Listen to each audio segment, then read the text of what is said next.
What if I told you there was a woman in the Bible who was so desperate for justice that she disguised herself as a prostitute to trap her own father-in-law? And when she was caught, instead of being destroyed, she was declared more righteous than the man who tried to have her killed.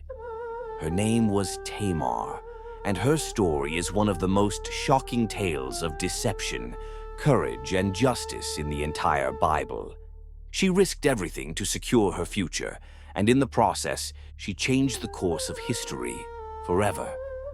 This story is so scandalous that most people skip right over it. But today, we're diving deep into one of the most dramatic reversals of fortune ever recorded. We're going back about 3,800 years to the time of the patriarchs. This is the story of Judah. Yes, the same Judah who would become the father of the royal tribe of Israel. But before Judah was a hero, he was a man making terrible decisions. After selling his brother Joseph into slavery, Judah left his family and went to live among the Canaanites. Now, to understand Tamar's story, you need to understand the ancient law of levirate marriage. If a married man died without children, his brother was obligated to marry the widow and provide her with children to carry on the dead man's name and inheritance. This wasn't just tradition, it was survival. In a world without social security or women's rights, a childless widow was doomed to poverty and desperation. But what happens when the system fails? What happens when the very people who are supposed to protect you abandon you instead? Tamar's story begins with hope.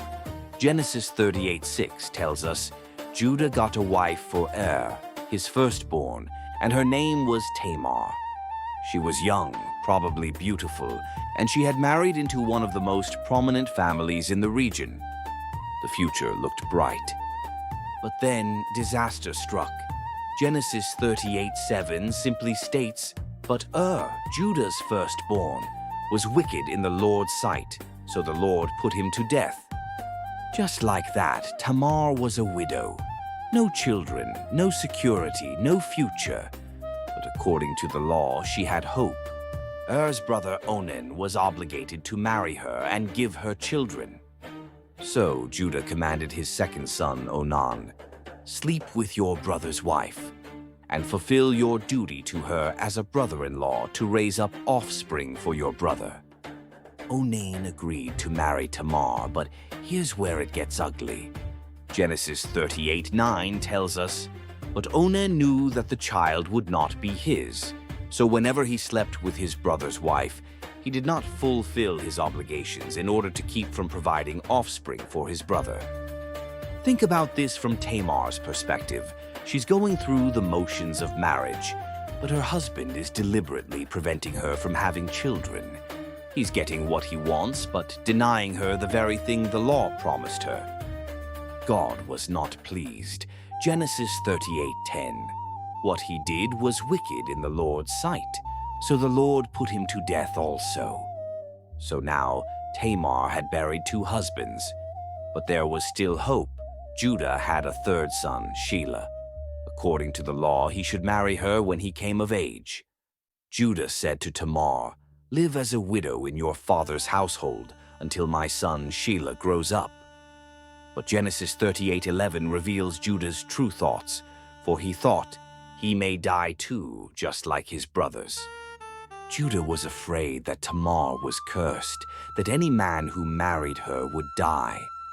So he sent her away with a false promise, never intending to give her his third son. Years passed. Shelah grew up, and Judah did nothing. Tamar realized she had been abandoned. No husband, no children, no inheritance, no future. In that society, she was as good as dead. But then she heard something that changed everything. Genesis 38:12. After a long time, Judah's wife died. When Judah had recovered from his grief, he went up to Timnah, to the men who were shearing his sheep. Tamar saw her opportunity. She knew Judah's character. He was impulsive, lonely, and away from home. So she came up with a plan so audacious it would either save her life or end it. Genesis 38:14. She took off her widow's clothes, covered herself with a veil to disguise herself, and then sat down at the entrance to Enaim, which is on the road to Timnah. She disguised herself as a shrine prostitute and positioned herself where Judah would have to pass by. The plan worked perfectly. Genesis 38:15-16.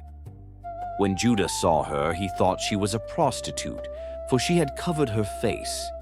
Not realizing that she was his daughter-in-law, he went over to her by the roadside and said, "Come now, let me sleep with you." But Tamar was smart. She negotiated, "What will you give me to sleep with you?" Judah offered a young goat, but Tamar demanded collateral.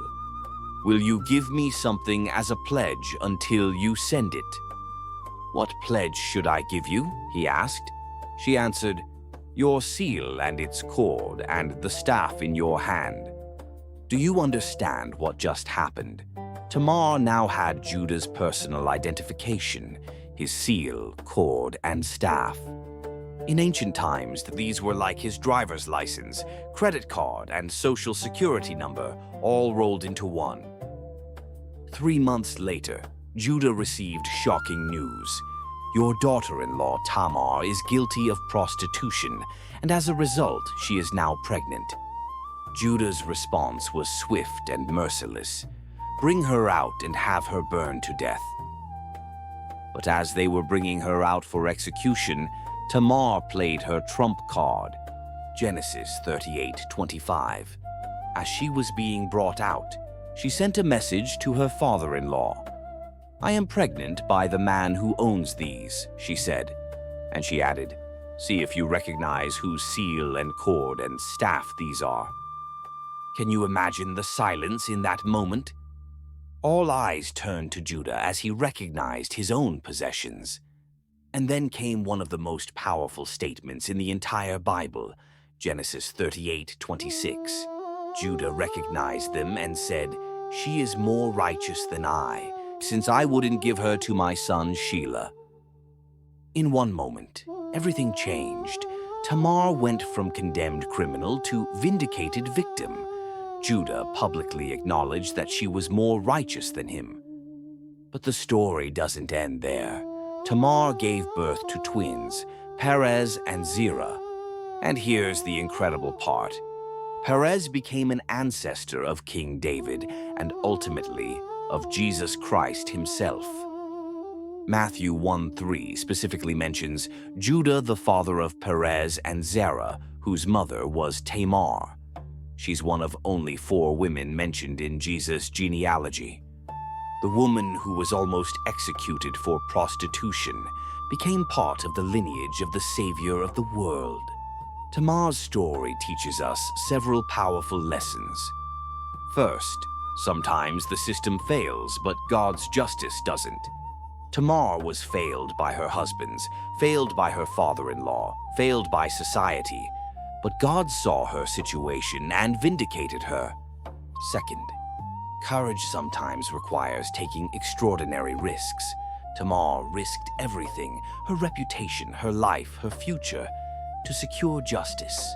Sometimes doing the right thing requires incredible bravery. Third, God can use even our most desperate moments to accomplish his purposes.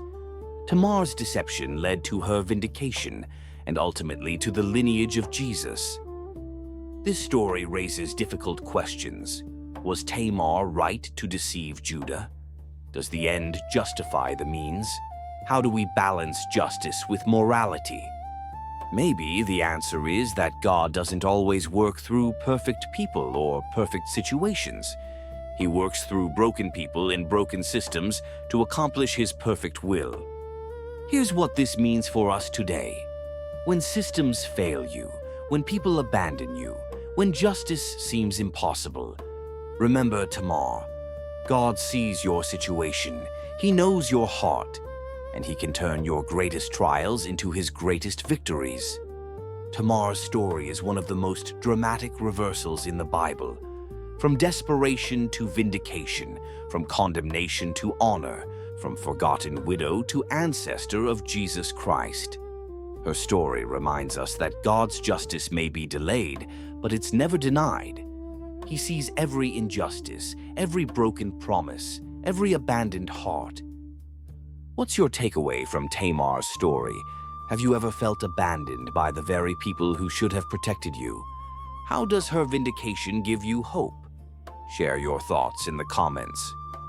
And if you're ready for another shocking biblical story, next week we're diving into the incredible tale of Rahab, the prostitute who risked everything to save 2 Israeli spies and ended up in the Hall of Fame of Faith. It's a story of redemption that will blow your mind. Make sure to subscribe and hit that notification bell. These stories show us that God's grace is bigger than our worst mistakes, and His plans are higher than our greatest failures. Until next time, remember that no matter how desperate your situation seems, God can turn your story around. Just ask Tamar.